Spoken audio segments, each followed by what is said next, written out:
A palavra de Deus não falha. Crer no Senhor Jesus, será salvo tu e a tua casa.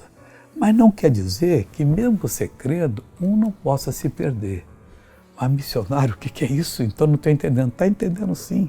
Veja o que Paulo escreveu aqui na carta aos Coríntios, capítulo 9, versículo 6. Não que a palavra de Deus haja falhado, porque nem todos os que são de Israel são israelitas. Estão interessados no bem-estar da obra de Deus. Estão interessados em fazer a obra do Senhor e se consagrar.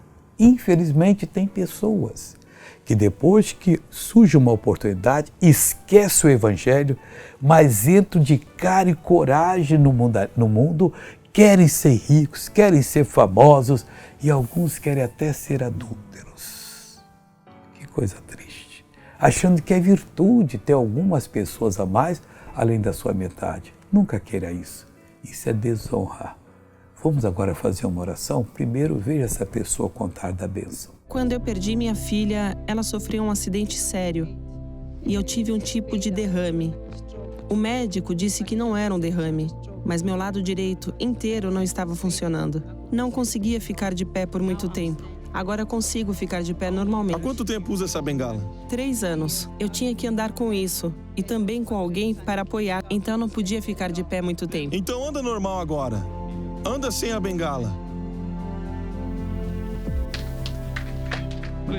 Glória a Deus. Agora vamos orar. Querido Deus, eu uno a minha fé com a fé dessa pessoa. Eu paraliso toda a ação do inimigo na vida dela. Eu reprovo e mando que saia, que vá embora, em nome de Jesus. E você diz, obrigado, Jesus. Amém.